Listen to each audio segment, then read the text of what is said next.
بە چاودێری نوێنەراتی حکوومەتی هەرێمی کوردستان لە گەلەری هونەری یادکی لە پۆڵەندا و بە سپۆنسەری گەلەری زێت ئار و سەنتەری کوردستان بۆ هونەر و ڕۆشنبیری پێشانگایەک بۆ کارە هونەریەکانی چەند خانوێ کرایەوە.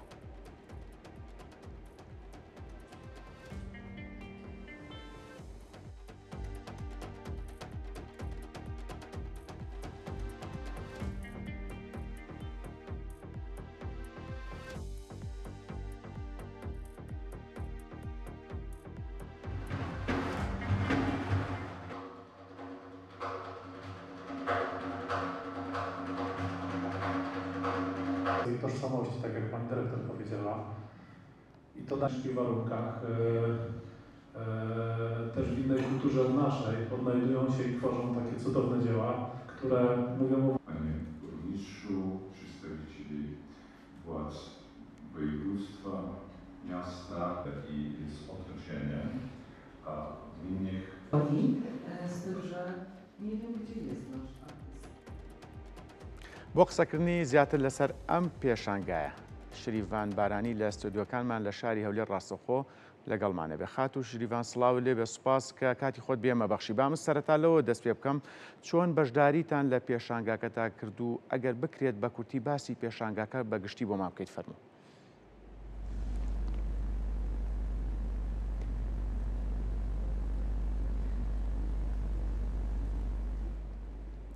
خات و شریڤان گوێ بیستی منێ؟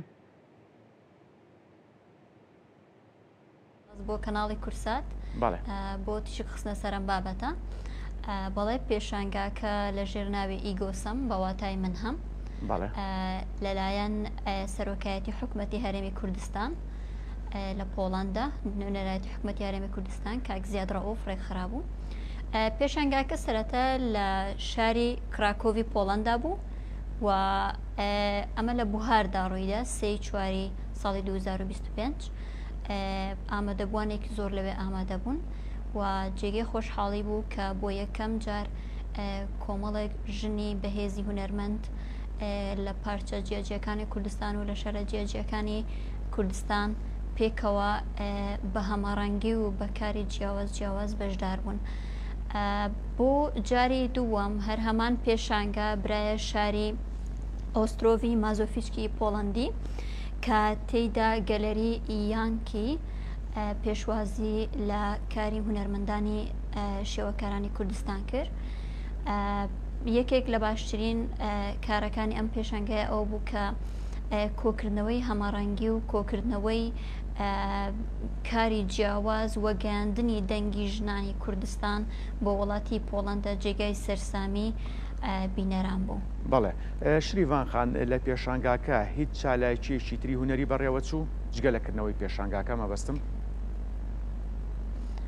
بەڵێ لە گەڕیەکەمی پێشانگاکە تەنها پێشانگا بوو، بەڵام لە پێشانگای دووەمی کە لە شاری ئۆسترۆڤی پۆڵەندی بوو جگە لە پیشاندانی کاری هونەری هەروەها بەشێکی پێشانگاکە تەرخان کرابوو بە ژەنینی دەف لەوێ هونەرمەندێکی دەفژەن ئامادە بوو پارچە میوزیکێکی دەفی پێشکەش کرد. بەڵێ شریڤان خان ئەوە دەی من بزانم بەڕێستان بەشداری پێشانگاکەتان نەکرد بوو، ئەتوانی هۆکارەکەیمان پێ بڵێ؟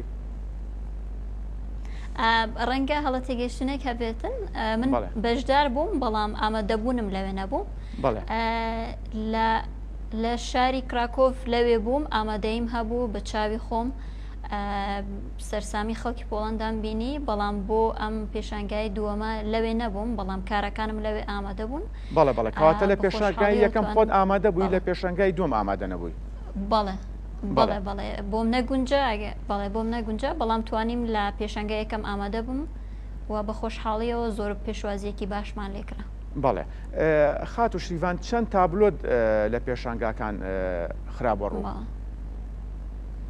بەڵێ پێم خۆشە تشک بخەمە سەر ئەوەی کە من تابلۆکانم هی 5 ساڵ لەمە پێش بوون کارم لەسەر کردبوون، لێ دەرفەتێکی وان بۆ نەڕاخسا بوو کە بتوانم نمایشی بکەم لە کوردستاندا.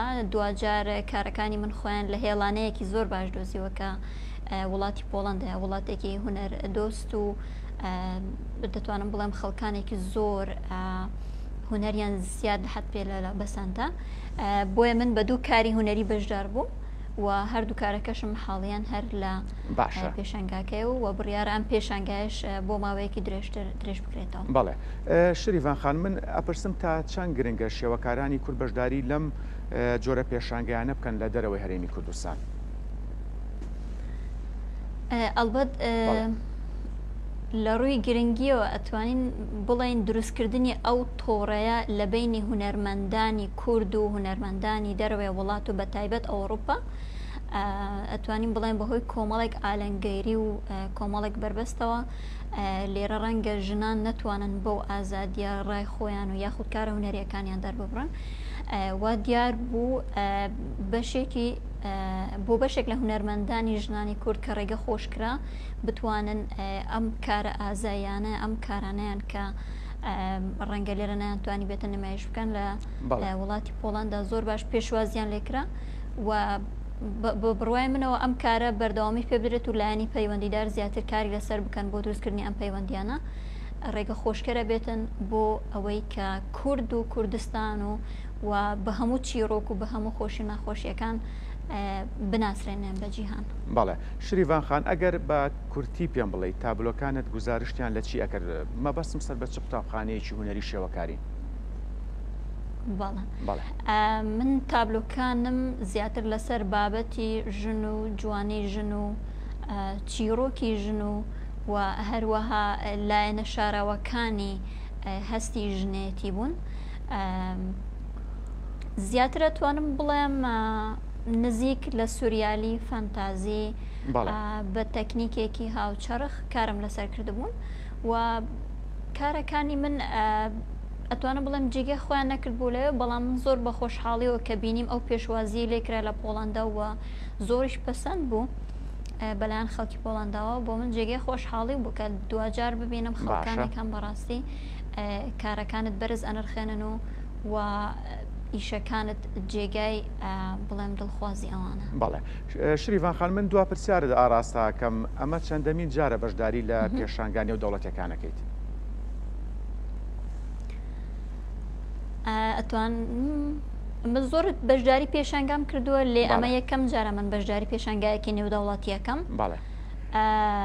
زۆر زۆر دڵخۆشم و هیوادارم بتوانین کۆنتاکتی زیاتر دروست بکەین و بتوانین نەک تەنها من بەڵکو سەرجەم ژنانی کورد دەرفەتیان بۆ بڕەخسێتن و بتوانن کارەکانیان لە دەرەوەی وڵات نمایش بکەن. ئێمەش بە هیواین. شریڤان بارانی شێوەکاری کورد سوپاس ڕاستەخۆ لە هەولێرەوە لەگەڵمان بوون سەرکەوتوو بن.